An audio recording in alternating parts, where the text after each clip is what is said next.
This is Private Matters. I'm Max van Praag, and here we talk about thriving in intimacy.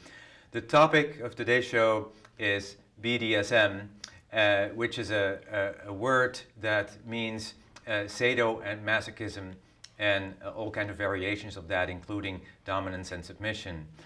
And my guest today is Jay Wiseman, a man who's very well known for teaching BDSM and alternative sexuality. He's an author, he's a sex educator, and Jay, I'm so happy you're here today. Welcome to the show. Thanks, Max. Good to be here. Yeah, and what I like about you, Jay, is that your intelligence. You are you have a lot of wisdom. You are very down to earth, and every time I talk to you, I'm impressed about everything you have to offer. You have excellent judgment, Max. So there's a lot of things about you that are worth talking about here on the show. And one thing that I want to mention right away is that you wrote this book, SM 101, which is it's one of your best books, right? Would you say? It is. It's the book I'm best known for, and if I have my figures correct, it's currently the #1 best-selling BDSM educational book ever written. And there's other books you've written. Yes. One book that I remember from the list is Tricks to Please a Man, Tricks to Please a Woman. Yes, we did a total of 6 tricks books. The 2 most recent are Tricks to Please a Woman and Tricks to Please a Man. So this show is about intimacy. How do tricks relate to intimacy? Well, as a writer, I make my living with my creativity.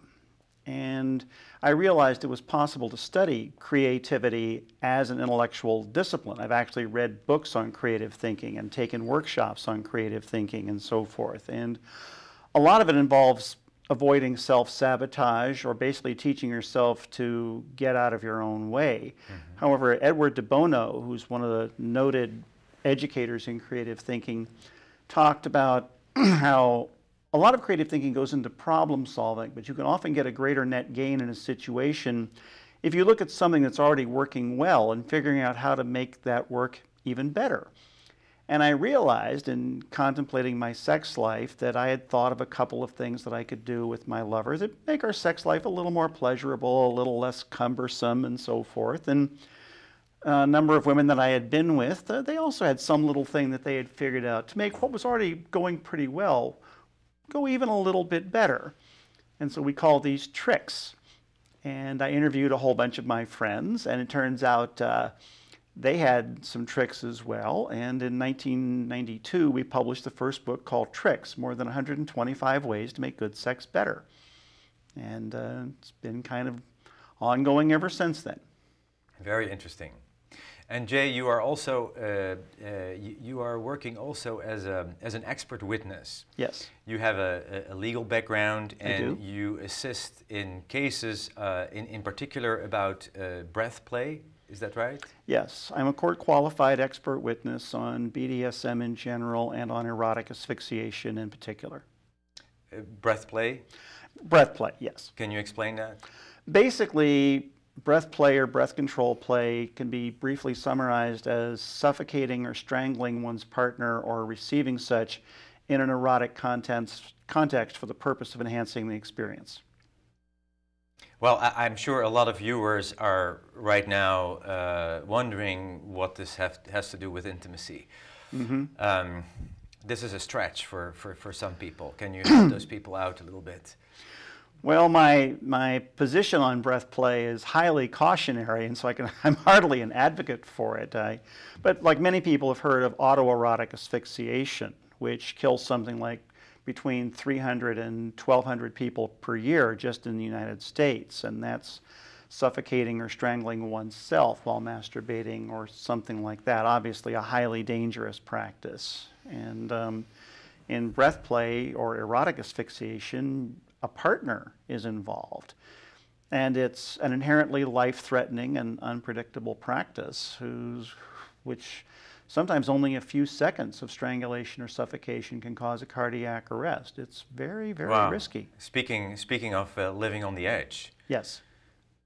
Very intense. And so you specialize in assisting on cases that are homicide, Yes. homicide, where somebody dies through the erotic play. Well, somebody is dead, and it's established that somebody's dead, and it's established that they're dead because another person strangled or suffocated them. Now, the question that has to be resolved at trial is, was this part of consensual, if risky, sex, or is this a homicide case, an intentional murder that somebody's trying to disguise? And very often the facts in these things are ambiguous and can be interpreted either way. And what exactly is your role then in the courtroom? Well, basically, my role is to explain to the judge and to the jury that not all strangulations involve criminal intent, that this is something that people do as part of their sex life. There's a very well-known website now called FetLife, and it's sort of a Facebook for people who are into BDSM, and it currently has about 1.3 million members. And for a case I did last month, we did a review of FetLife profiles, and we found that about 5.5% of the people with profiles on FetLife expressed some interest in some form of erotic asphyxiation. Interesting. Yeah, and FetLife is like a website where people can express all their preferences and their kinks and their fetishes. FetLife, fetish life, right? Yes, well, yeah. not necessarily all of them. They do have some prohibitions, such as on pedophilia and so forth. But in terms of consenting activities between adult human beings, FetLife is pretty permissive.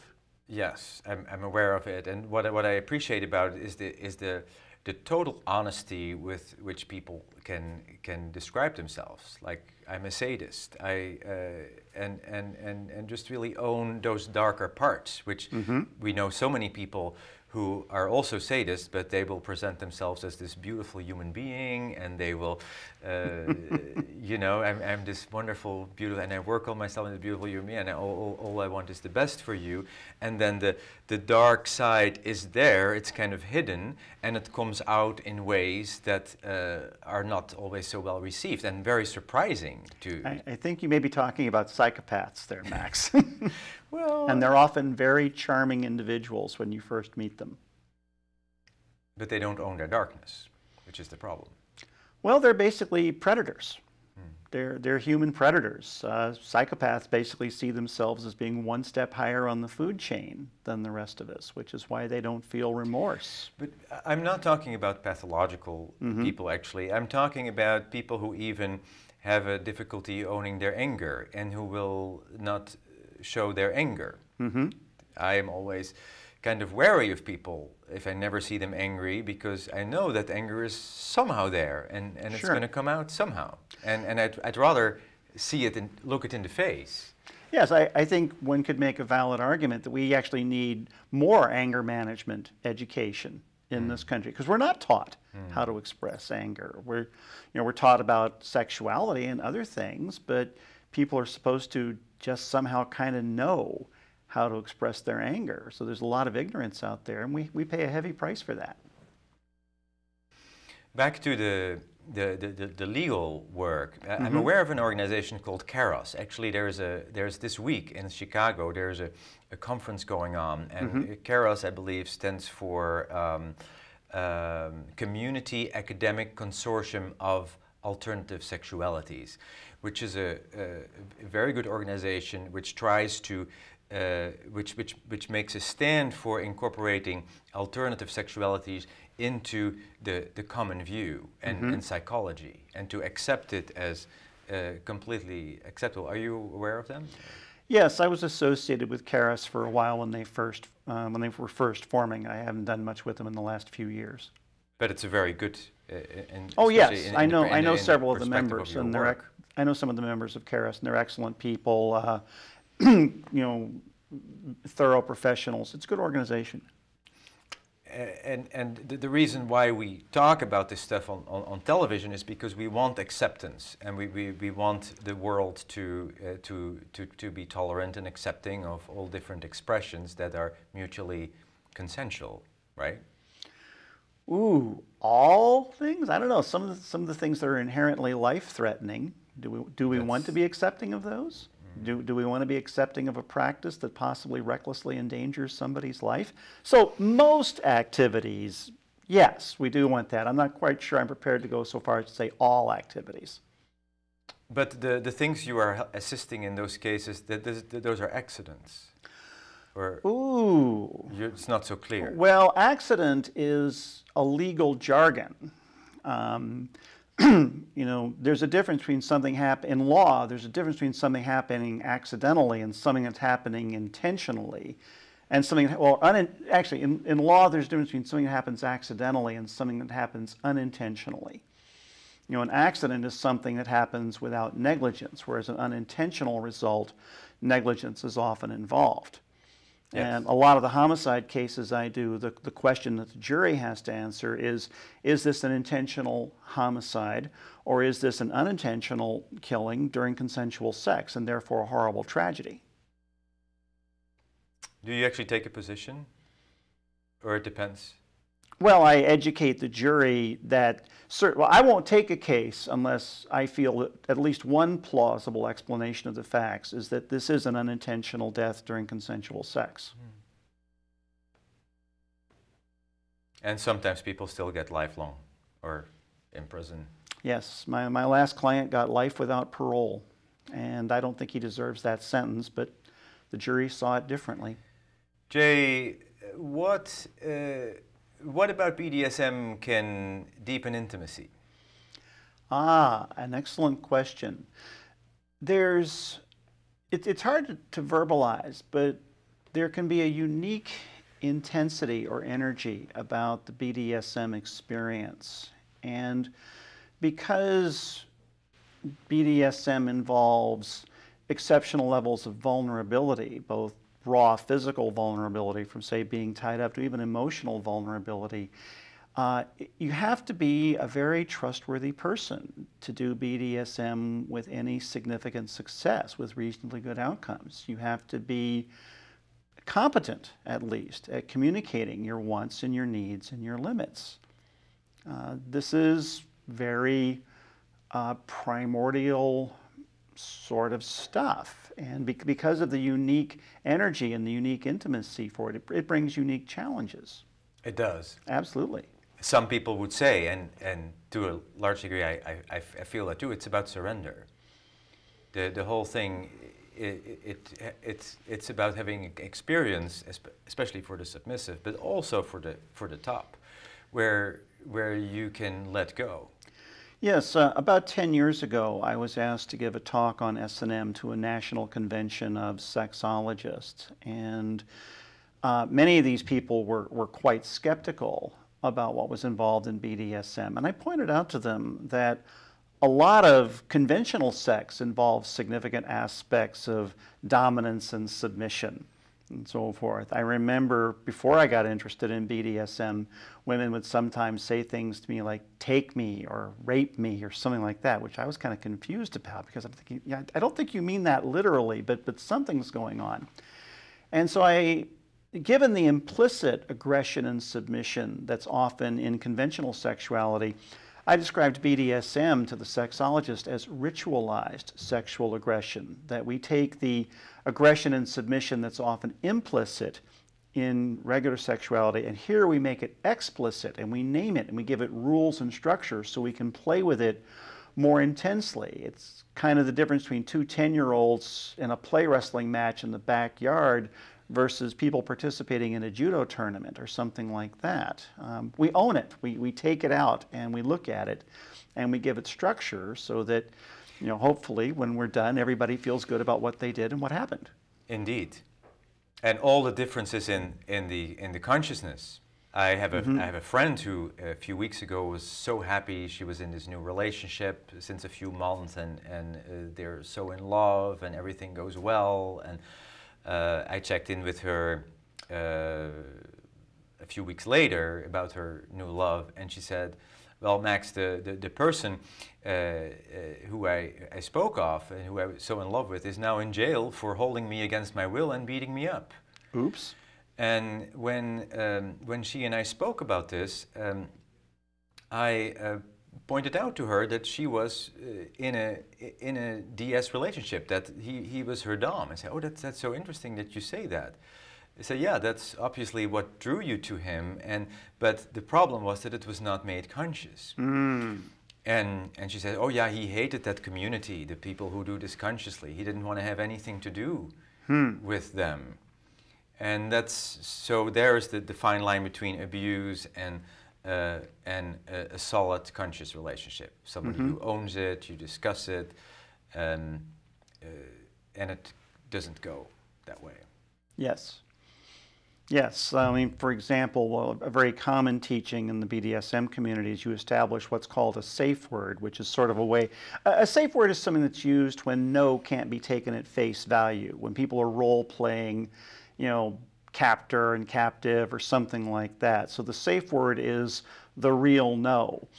And fairly recently, I was talking to a friend of mine who lives some distance from here, and he's a very well-known member of the S&M community in the city that he lives in, but he had this new relationship, and he decided, oh, she and I don't need a safe word, you know. Well, something happened, and if he's lucky, the worst thing that's going to happen to them is that that'll be the end of his relationship with that. Some things happened that somebody was very unhappy with, and I know this guy. He's a good and decent and caring individual. He's one of my best friends, and when he found out that this time when she was saying no, she really meant it, but she frequently would say no in the past and would frequently struggle and resist in the past. But it was always understood that she wanted him to overcome that anyway. Well, this time she's saying no for real, but because of their, you know, extensive past background, he didn't realize this was a real no until she had a complete emotional meltdown. And it looks like their relationship is not going to survive that incident. Well, you would think that in most healthy, intimate relationships, people are tuned into each other and feel constantly into each other. However, what I've observed in some BDSM relationship is that sometimes, in order to feel turned on, one person or both people have to kind of cut off or go into a less caring place. And that's exactly where that can happen, where something can go wrong. Well, there's a saying in contract law that a contract represents a meeting of the minds. Like in SM 101, I figured out some years ago that everything that happens in a BDSM encounter falls into one of 16 identifiable categories. And I made a list of the categories, and I created a mnemonic to help me remember them. And I've never had a bad outcome when I've gotten clear agreement on all 16 points before proceeding. But safe words is one of those 16 points, and my friend decided he could skip that one this time around, and he paid a price for his arrogance on that. Hopefully he won't pay a catastrophic price. He didn't go over all the details. He didn't negotiate. Right. He felt he was experienced enough and knew her well enough that they didn't need to do such a basic thing. And there could be other reasons. Some people don't think it's very romantic to make a contract or to spell everything out that may or may not happen. And my response is, it is if you do it right. One of my most popular workshops is called Negotiation as Foreplay, in which I actually talk people about how you can go about, you know, establishing what will and will not happen in a given instance and still preserve the erotic intensity and the fun. What is the average length of a relationship in the BDSM community, if you would make a guess? The average length of a the average length of a relationship in the BDSM community is exactly the same as the average length of a relationship in people who aren't in the BDSM. And if I can follow up on that, it's really only been in about the last 10 to 15 years that decent psychological and sociological prospective studies of people in the BDSM community have been done. Prior to that, they were largely, the mental health professionals were largely basing their opinion on unverified thoughts or images of what was involved. And one of the things that they found out now is that BDSM people are no more likely to have been abused as children than non-BDSM people. And also BDSM people are no more likely to abuse their children than non-BDSM people. It's a null factor. in determining parental fitness for custodial purposes. In fact, I would actually argue that BDSM people are probably better in that regard. More conscious. Yes, exactly. However, many people would not reveal their lifestyle if they're parents or if they're concerned about a custody battle. Can you say something about that? Sometimes it comes up. I know of cases where it's come up in custody battles, where one spouse tries to use the other spouse's interest in BDSM against them. And that used to be a pretty potent accusation. If memory serves, it wasn't until 1988 that there was the first family court decision anywhere in the country that being interested in consensual BDSM was not inherent proof of being an unfit parent. But it's because as understanding of what is and is not involved grows, it's viewed more appropriately now, I think. What is one of the most important things you've learned in your life on this path? Well, I once heard a saying that a fanatic is someone who, having lost their sense of direction, doubles their speed.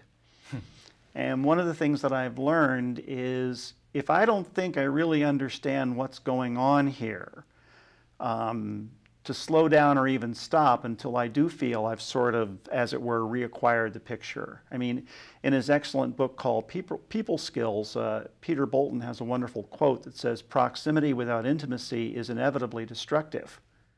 Proximity without intimacy. Proximity without intimacy is inevitably destructive. And I think that he's absolutely right about that. So I've learned if for some reason I've lost my sense of synchronization, of rapport with this person, I better slow down or even stop until I've reacquired that, because the consequences of plowing ahead blindly can be severe. Yeah, that's what I meant when I said that the impression you've always made on me is to be very, very grounded. And once you shared with me in a personal conversation, you said, I'm like the opposite of a stalker. I will never run after somebody if they leave. I let them go. Yes, I've been known to tell women that I'm involved with that if we break up, you will not need a restraining order. you will not have to worry about being stalked. You know, if you need space, I'll give you so much space you think you're an astronaut.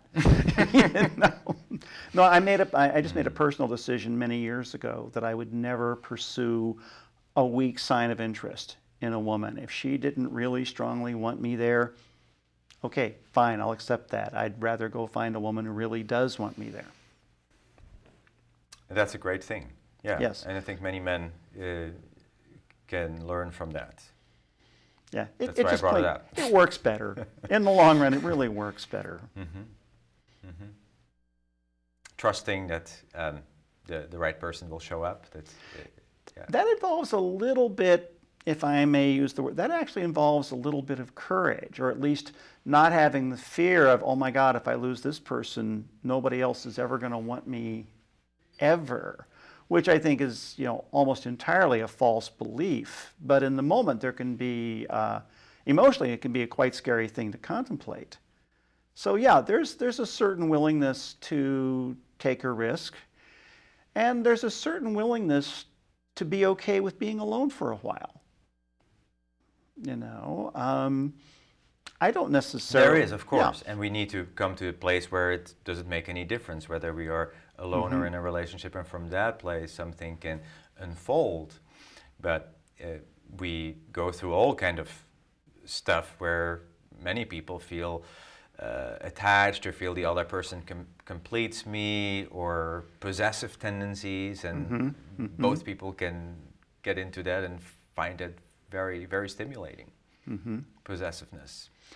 Yes, I remember when I was 16, when I was in high school, I knew these girls who built their entire lives around their boyfriends. And I remember thinking, wow, that would be really fun to have. I wish I wanted that. Then when I was about 20, I got into a relationship with a young woman who did that.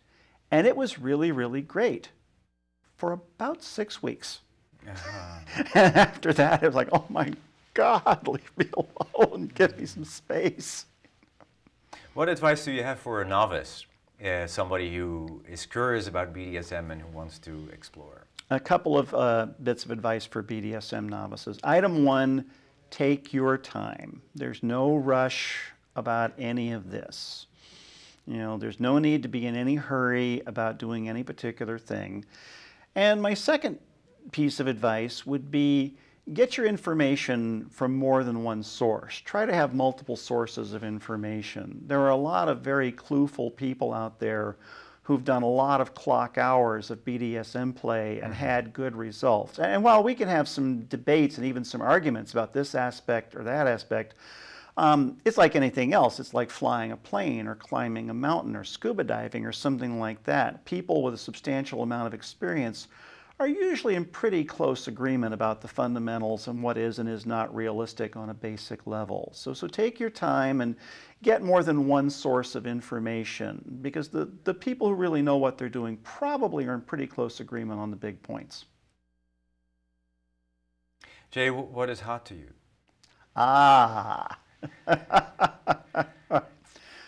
Rope bondage. Rope bondage. Rope bondage. Yes. That was my first love in BDSM. I've written 2 books on it. I've done 4 instructional DVDs on it. I teach hundreds of bondage workshops, well, I all over the country. And you're still teaching, right? Oh yes, I've taught about a dozen this year already. And weekend after next, I'm going to Wichita, where I'll be teaching some bondage workshops. And the weekend after that, I'll be in Dayton, Ohio, where I'll be doing some more bondage teaching. And I teach other things as well, my negotiation class, of course, and my other classes. But about half of the classes I teach are bondage related. Mm-hmm, mm-hmm. But not all rope, yeah. Mostly rope. Bondage. People can find you on jaywiseman.com. jaywiseman.com. My books are published by Greenery Press, which can be reached at greenerypress.com. Yes. One last piece of information, something that comes to mind that you would like people to know about you or this field. I'll just recap what I said. Take your time and get your information from more than one source. As I said in SM 101, you almost never get into serious trouble by going too slowly. Beautiful. Jay, thank you. A real pleasure. Much for being on the show, a real for pleasure. being my guest today. Happy to do it. This was Private Matters, an episode about BDSM.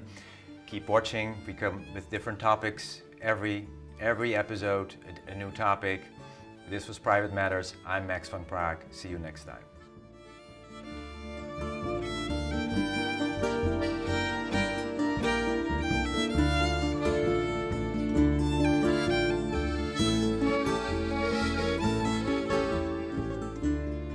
Si vos escrevem, no estàs escrevent. Si vos esquecem, no estàs esquecent. Até o dia que vou voltar. Si vos escrevem, no estàs escrevent. Si vos esquecem, no estàs esquecent.